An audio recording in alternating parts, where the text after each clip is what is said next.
Olá a todos! Na aula de hoje, nós vamos iniciar fazendo uma revisão da classificação de riscos. Então, vamos iniciar olhando aqui os tipos de riscos.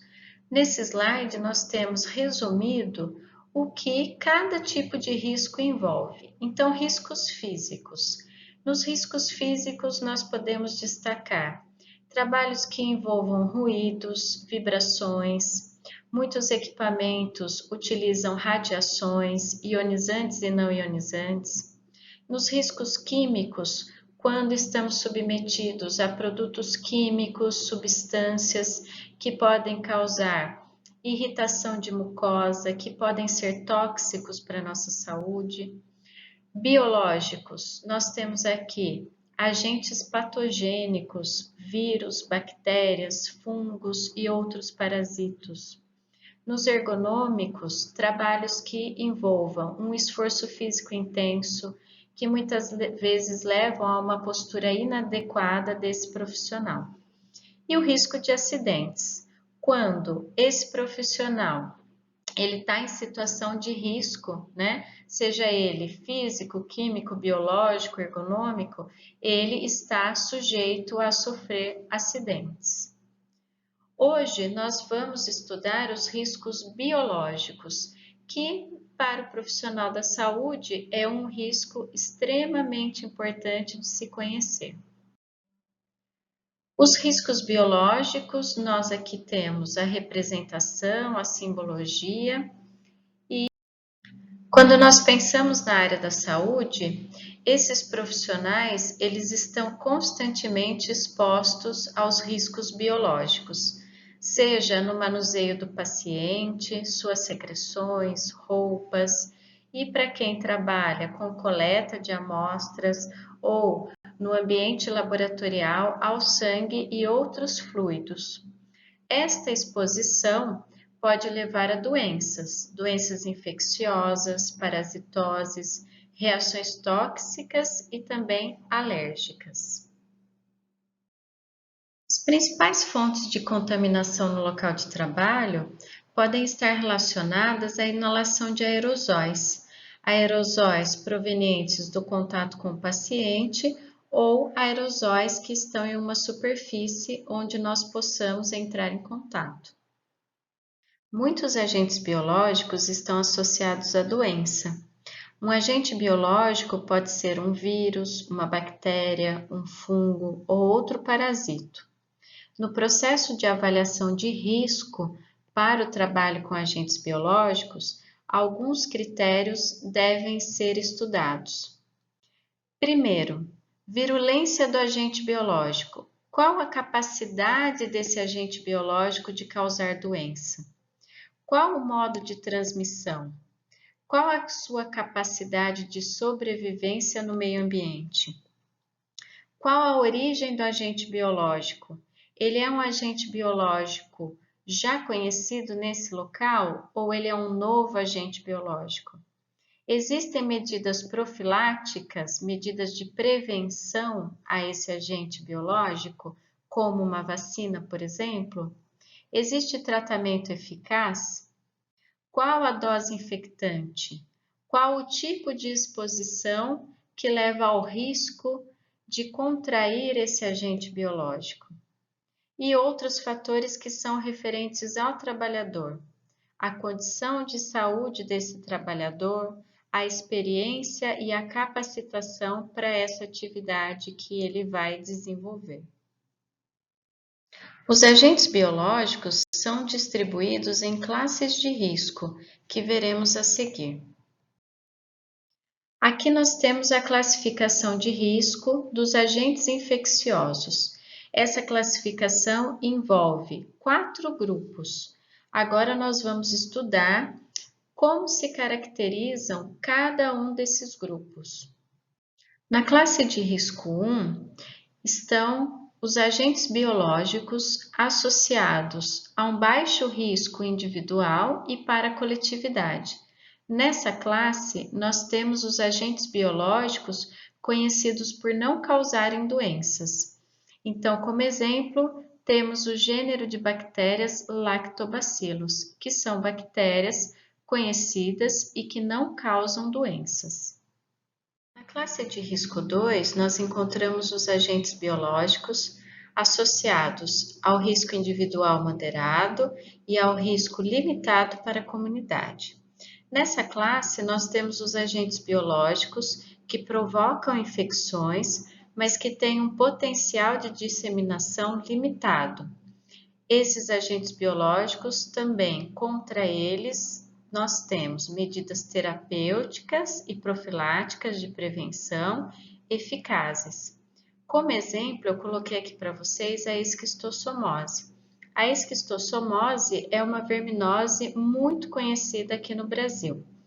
Ela é causada pelo Schistosoma mansoni, então nós temos um agente biológico conhecido que provoca a doença, mas ela tem um potencial de disseminação limitado. Nessa verminose, nós precisamos de algumas condições para que a doença aconteça. Então, ela está associada à falta de saneamento básico, à presença de um hospedeiro intermediário, que é conhecido um tipo de caramujo que faz parte do ciclo da doença. E para ela também nós conhecemos medidas tanto de tratamento como de prevenção que são eficazes. De prevenção, por exemplo, uma medida muito eficaz contra essa verminose é o saneamento básico. Na classe de risco 3, nós temos os agentes biológicos associados a um alto risco individual e a um moderado risco para a comunidade. Aqui estão os agentes biológicos que podem ser transmitidos por via respiratória e que causam doenças. Doenças essas que podem ser potencialmente fatais. Para esses agentes biológicos, usualmente existem medidas de tratamento e ou medidas de prevenção. Eles representam um risco se disseminados na comunidade, porque podem se propagar de pessoa a pessoa. Aqui nós temos como exemplo o antrax, que é uma doença causada por uma bactéria chamada Bacillus anthracis. O antrax pode atingir a via respiratória e pode atingir a pele. É uma doença que tem o potencial de se propagar de pessoa a pessoa, se disseminada na comunidade, e pode ser potencialmente letal. Aqui também, na classe de risco 3, nós poderíamos usar como exemplo a tuberculose, que também é causada por um agente biológico que possui capacidade de transmissão por via respiratória, causa doença que pode ser potencialmente fatal. Na classe de risco 4, nós temos os agentes biológicos associados a um alto risco individual e para a comunidade. Aqui estão incluídos principalmente vírus que sejam transmitidos por via respiratória ou que não tenham o seu mecanismo de transmissão conhecida, associados a doenças de alta gravidade com alta capacidade de disseminação. Para esse grupo de agentes biológicos, não existe nenhuma medida profilática ou terapêutica que seja eficaz. Aqui nós temos como exemplo o vírus Ebola, que causa uma febre hemorrágica, uma doença grave, que pode, em algumas regiões, levar a alta letalidade e disseminação na comunidade. Nesse slide, nós encontramos um resumo das características de cada classe de risco. Então, cada classe de risco apresenta um risco para o trabalhador e também para a coletividade. É muito importante se conhecer esse risco a partir do momento que essa pessoa vai estar trabalhando com esses agentes biológicos. E também para essa classificação nós temos a existência ou não de profilaxia e tratamentos que sejam eficazes. Diante do risco de contato com esses agentes biológicos, é muito importante que o profissional de saúde mantenha em dia suas vacinas. Nós temos aqui como exemplo a vacina da hepatite B, do tétano. Então, é muito importante que o profissional de saúde receba o programa de imunização corretamente. Muitos estudos mostram que a mão dos profissionais da saúde são um veículo importante de transmissão de agentes que possam causar doenças. Então, mesmo com o uso de luvas, é importantíssimo que a higienização das mãos seja feita de uma forma correta.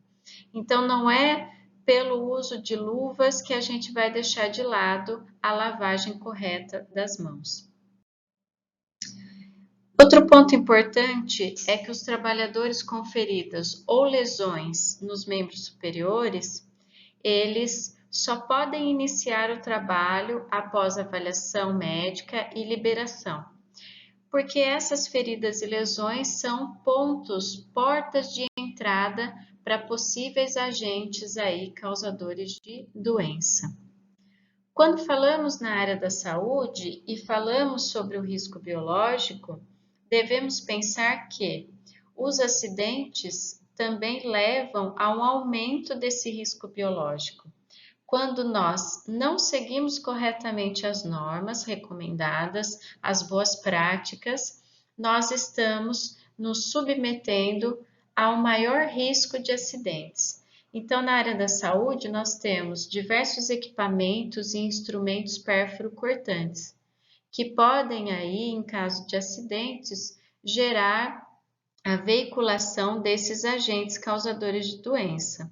Então, nós temos lancetas, agulhas, tesouras. É muito importante que as recomendações de uso sejam seguidas na coleta de sangue, todas as boas práticas para que esse risco de acidente seja minimizado. Aqui nós temos um descarte incorreto de materiais hospitalares, materiais pérfuro-cortantes que submetem outras pessoas a esse risco biológico.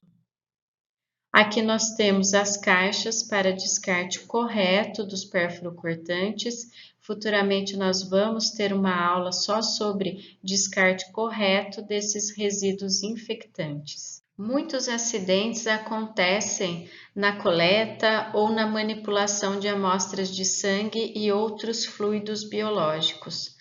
Por exemplo, nunca se deve reencapar agulhas. Ao tentar reencapar a agulha para o descarte, nós podemos sofrer uma perfuração e acabar contraindo alguma doença. As luvas devem ser trocadas, né? Não se pode trabalhar com as luvas rasgadas, por exemplo. Tem que se remover imediatamente essas luvas. O descarte do material deve ser feito de uma maneira adequada para preservar o profissional de saúde do acidente e também o meio ambiente. Comer, beber, usar cosméticos, manipular lentes de contato, tudo isso é proibido nas áreas de cuidado ou de contato com o paciente. E em caso de acidente, com amostras de sangue ou qualquer outro fluido biológico, deve-se realizar o teste obrigatoriamente. Algumas doenças são associadas a esse risco com amostras biológicas, por exemplo, HIV, hepatite C e hepatite B.